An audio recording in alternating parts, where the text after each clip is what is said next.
మొత్తానికి ఏదో విధంగా విముక్తులమయ్యా. వాడు బయటే ఉండుంటాడు. వాడి కంటపడకుండా బయటపడదాం. దొరికే ఉంటే మళ్ళీ బందీలం అయిపోతాం.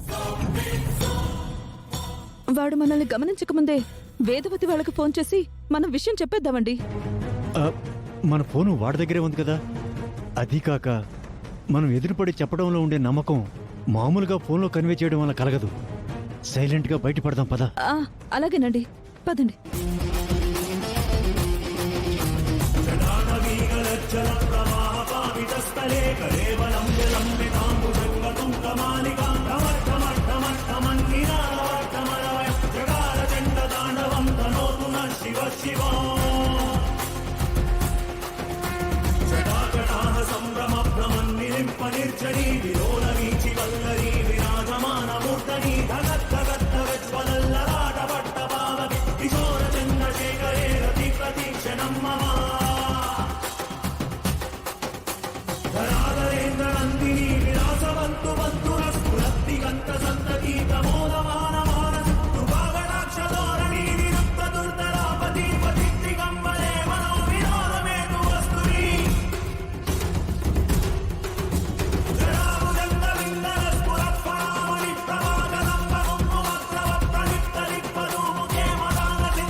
ఎన్నో గండాల నుంచి, పెను ప్రమాదాల నుంచి అవని అక్షయలను కాపాడింది అవే.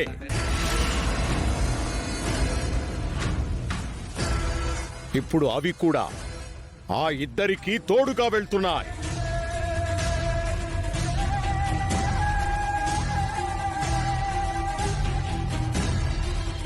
రామసేతు నిర్మాణంలో ఉడత సాయంలా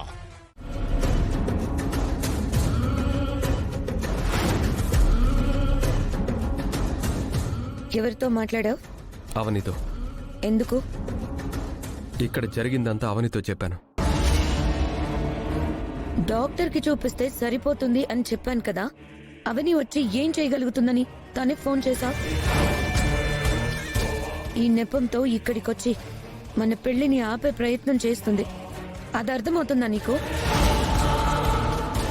తను అమ్మవారి ఆభరణాలను అంత సులువుగా ఎలా తీసుకురాగలుగుతుంది? వాటిని ఎవరు దొంగిలించారో, ఎక్కడ దాచిపెట్టారో ఎలా కనుక్కుంటుంది? ఈ పాటికి ఎండోమెంట్ బోర్డు వారు వారి ప్రయత్నాల్లో ఉండుంటారు కదా. వారి వలన కానిది అవని వల్ల అయిపోతుందా ఏంటి? తనేమన్నా సూపర్ విమనా? తను తలుచుకుంటే ఏదైనా సాధించగలుగుతుంది మాయా. నువ్వు అవనిని బ్లైండ్ గా నమ్ముతున్నావు, కానీ నాకేమనిపిస్తుందో చెప్పనా? తనేదో క్షుద్ర ప్రయోగం జరిపి అత్తయ్య గారికి అలాంటి ఆపదను తలపెట్టిందని అనిపిస్తుంది. అవని గురించి అలా తప్పుగా మాట్లాడుకు. అవని మా అమ్మ ప్రాణాలను కాపాడుతుందే కాని మా అమ్మకు కలలో కూడా హాని తలపెట్టదు.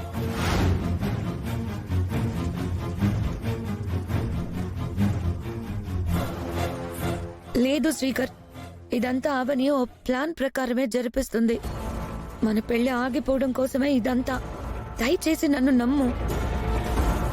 అమ్మకు బాగలేని సమయంలో నువ్వు పెళ్లి గురించి ఆలోచిస్తావేంటి? ఈ సమయంలో నువ్వు నన్ను కన్సోల్ చేయాల్సిన మాటలు మాట్లాడాలి. కాంట్రవర్సీ మాటలు మాట్లాడతావేంటి? అమ్మ విషయం చెప్పగానే అవని ఎంతో కంగారు పడిపోయింది. తిరిగి నాకు ధైర్యం చెప్పింది. మా అమ్మకు ఏమీ కాదని భరోసా ఇచ్చింది. తనకు నీకు మధ్య చాలా తేడా ఉంది. తనకు నీకు మధ్య చాలా తేడా ఉంది. ఇందుకేనేమో బ్లడ్ రిలేషనే బయట వాళ్ళే అని అనేది. ఏం మాట్లాడుతున్నావు శ్రీకర్? ఈ క్షణం నీ బిహేవియర్ అలాగే ఉంది. మరి నన్ను తప్పుగా అర్థం చేసుకోకు శ్రీకర్. మరి అంత దూరం చేసి మాట్లాడుకో. అవని వల్లనే అత్తయ్యకి ఇన్ని సమస్యలు వచ్చాయి కదా అని నా ఉద్దేశం. అంతే తప్ప ఇంకేం లేదు. సమస్యలను సృష్టించిన వారితోనే మరో సమస్య గురించి చెప్పుకోవడం అనవసరం కదా అని నా అభిప్రాయం. డాక్టర్ వచ్చిన తర్వాత ఇచ్చిన మెడిసిన్తో అత్తయ్య గారు కోలుకుంటారు, చూస్తూ ఉండు.